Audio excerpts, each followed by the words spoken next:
নির্বাচনী কর্মী সভাতে কেন্দ্রীয় বাহিনীকে প্রচ্ছন্ন হুমকি তৃণমূল কংগ্রেসের মালদা উত্তর লোকসভা কেন্দ্রের প্রার্থী তথা সদ্য প্রাক্তন পুলিশ আধিকারিক প্রসূন বন্দ্যোপাধ্যায়। কেন্দ্রীয় বাহিনীর উদ্দেশ্যে তিনি বলেন, এত বিএসএফ প্যারামিলিটারি সবাইকেই বলছি আইনের মধ্যে থাকুন, আইনের মধ্যে থাকুন, আমরা আইনের মধ্যেই আছি। নির্বাচন ফ্রি ফেয়ার হোক, প্যারামিলিটারি যদি ভয় দেখায়, আমার নাম প্রসূন ব্যানার্জি, আমি আছি, মেহুনা। তৃণমূল কংগ্রেসের কর্মীদের উদ্দেশ্যে বলেন, স্কুলেই বসিয়ে রাখতে হবে, তাদের জল টল দেবেন, ওদেরকে অযত্ন করবেন না, ওরা চাকরি করে। শুধু বলবেন প্রসূন ব্যানার্জি খেলতে এসেছি, ভোটের দপদপানি AK-47 SLR দিয়ে কোনো লাভ নেই। শুধু বলবেন ডাকছি, আধ ঘন্টার মধ্যে প্রসূন ব্যানার্জি ঢুকছে, ও বুঝে নেবে, সব আইন কানুন অবজারভার সব বুঝে নেবে। আধিকারিকদের সম্মান দেবেন, কথা বলবেন না, বাহিনীকে সম্মান দেবেন, ততক্ষণ দেবেন যতক্ষণ তারা আপনাকে সম্মান দিচ্ছে। সবটা আমার উপর ছেড়ে দিন, রাস্তায় নামবো, চারদিকে অবরুদ্ধ হয়ে যাবে, ভারতবর্ষ দেখবে উত্তর মালদায় ভোট হচ্ছে। মালদা উত্তর লোকসভা কেন্দ্রে পুরাতন মালদা পুরসভা এলাকাতে কর্মী সভাতে এমনই মন্তব্য করেন। উত্তর মালদা লোকসভা কেন্দ্রের প্রার্থীর এমন হুমকি গুরুত্ব দিতে নারাজ বিজেপি।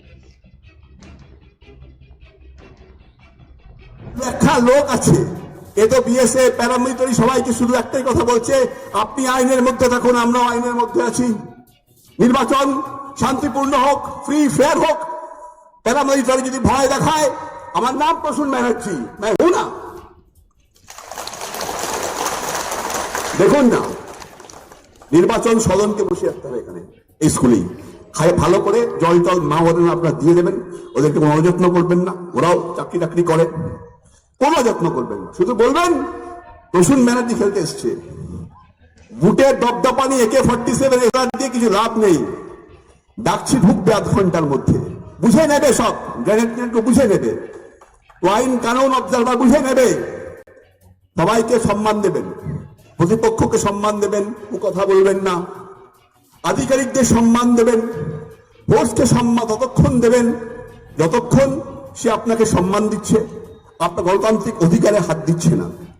না হলে গণতান্ত্রিক প্রতিবাদও হবে, সেই প্রতিবাদটার আমার উপর ছেড়ে দিন। রাস্তায় নামবো, অবরুদ্ধ হয়ে যাবে সবকিছু। ভারতবর্ষ দেখবে ইলেকশন কাকে বলে।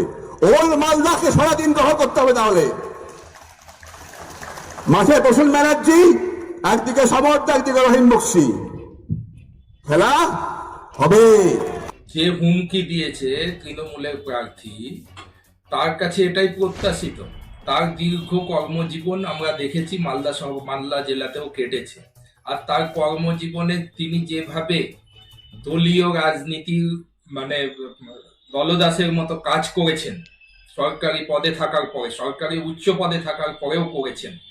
আর এ রাজ্যে একটা জিনিস পরিষ্কার, যে একদিকে সমাজ বিরোধী, একদিকে পুলিশ প্রশাসন মিলেমিশে যে একাকার হয়ে গেছে, তার মানে বড় প্রমাণ হচ্ছে এই প্রসূন ব্যানার্জির নির্বাচনে প্রতিদ্বন্দ্বিতা করা শাসক দলে।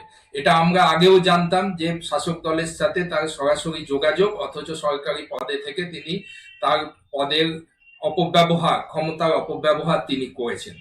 আজকে মানুষকে ভীত সন্ত্রস্ত করা, সরকারি যে পরিকাঠামো, আজকে যেভাবে সরকারি প্রশাসনিক যন্ত্রকে দলীয় কাজে ব্যবহার করছে, ঠিক তারা সেইভাবে ভাবছে যে আজকে মানুষকে দেখানোর চেষ্টা করছে যে কেন্দ্রীয় এজেন্সিগুলো মানে রাজনৈতিকরণ হয়ে গেছে, এই ধরনের তারা প্রমাণ করার চেষ্টা করছে, আর মানুষের মনে একটা ভ্রান্ত ধারণা সৃষ্টি করার চেষ্টা করবে। উনাকে ওই জন্যই তৃণমূল প্রার্থী করেছে, যেখানে ভয় ভীতি দেখিয়ে যদি কিছু করা যায়।